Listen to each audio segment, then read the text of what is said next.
നാലാം ക്ലാസ്സിലെ 2024 നടന്ന ഖുർആൻ ഹിഫ്ളിൻ്റെ ക്വസ്റ്റ്യൻ പേപ്പറാണ് ഇൻഷാ അല്ലാഹ് നമ്മൾ വായിക്കാൻ പോകുന്നത്. ആദ്യമായിട്ട് നോക്കി ഓതാനുള്ള ഭാഗം ഇവിടെ കൊടുത്തിട്ടുള്ളത് സൂറത്ത് ശൂറ സൂറത്താണ്.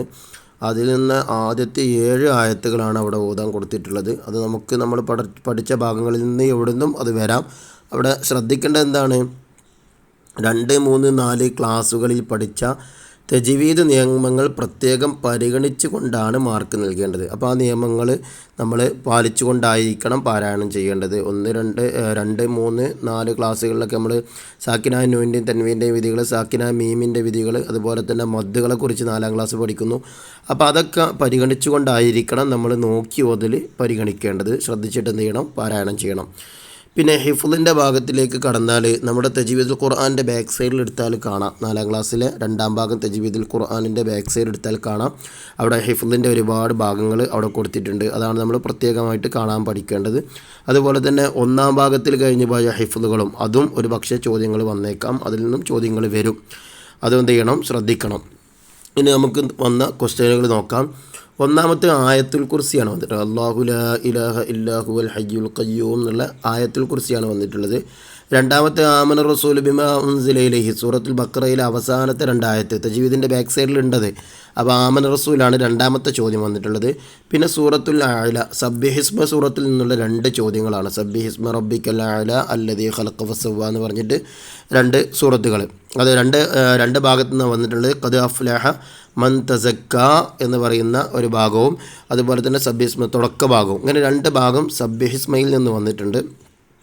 ഇതൊക്കെ തജ്വീദിൻ്റെ ബാക്ക് സൈഡിലുണ്ട്, ഇതൊക്കെ കൊടുത്തിട്ട്. അതുപോലെ തന്നെ പിന്നെ വന്നിട്ടുള്ളത് സൂറത്തുൽ ഗാശിയ ഹൽ അതാക ഹദീസുൽ ഗാശിയ എന്ന ഭാഗത്തിൽ നിന്നുള്ള ചോദ്യമാണ് 5ാമതായിട്ട് വന്നിട്ടുള്ളത്.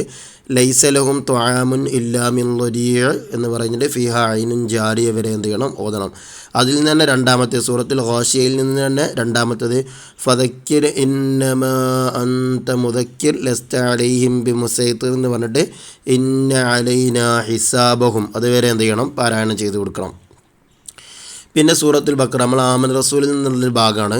റബ്ബന വലാ തഹ്മിൽ അലൈനാ ഇസ്റൻ കമാ ഹമൽതഹു അലൽ ലദീന മിൻ ഖബ്ലിന അങ്ങനെ ചൊല്ലിയിട്ട് അലൽ ഖൗമിൽ കാഫിരീൻ വരെ എന്ത് ചെയ്യണം, ചൊല്ലണം. സൂറത്തുൽ ബഖറ എന്ന് പറഞ്ഞ് കൊടുത്തത് ആമന റസൂലിനെ കുറിച്ചാണ് ഇട്ടത്. അതിൽ നിന്നുള്ള ചോദ്യമാണ് ഈ വന്നിട്ടുള്ളത്. ഇനി വീണ്ടും സൂറത്തുൽ ഗാശിയയിൽ നിന്നുള്ളൊരു ചോദ്യം 8ാമത്തെ അഫലാ യൻദുറൂന ഇലൽ ഇബ്ലി കൈഫ ഖുലിഖത് വ ഇലസ് സമാഇ സൂറത്തുൽ ഗാശിയയിൽ നിന്നാണ് ആ ചോദ്യം വന്നിട്ടുള്ളത്. ഇനി അടുത്ത ചോദ്യം വരുന്നത് അൽ അദ്കാർ ബഅദ സ്വലാ നിസ്കാരങ്ങൾക്ക് ശേഷമുള്ള ദിക്റുകളാണ്. അത് നമ്മുടെ തജ്വീദിൻ്റെ ബാക്ക് സൈഡിലുണ്ട്, അതല്ലെങ്കിൽ ഫിഖ്ഹിൽ അതുണ്ടാകും. ഫിഖ്ഹിൽ പറഞ്ഞിട്ടുണ്ട് ദിക്റുകൾ. അല്ലാഹുമ്മ അൻതസ്സലാം നിസ്കാരം കഴിഞ്ഞാലുള്ള ദിക്റാണ്. അല്ലാഹുമ്മ അൻതസ്സലാം വമിൻകസ്സലാം വഇലൈക യർജിഉസ്സലാം അങ്ങനെ പോയിട്ട് യാദൽ ജലാലി വൽ ഇക്റാം വരെ എന്ത് ചെയ്യണം, ചൊല്ലിക്കൊടുക്കണം.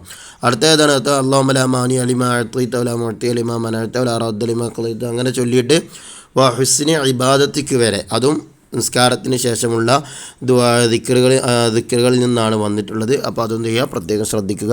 തജ്വീദിൻ്റെ ബാക്ക് സൈഡ് 1ാം ഭാഗവും 2ാം ഭാഗവും തജ്വീദിൻ്റെ ബാക്ക് സൈഡ് കൃത്യമായിട്ട് പഠിച്ചിരിക്കണം, നോക്കിയിരിക്കണം. ഇൻഷാ അല്ലാഹ് അല്ലാഹു തആല എല്ലാവർക്കും ഉന്നതമായ വിജയം നൽകുമാറാകട്ടെ. ആമീൻ. അസ്സലാമു അലൈക്കും വറഹ്മത്തുള്ളാഹി വബറകാതുഹു.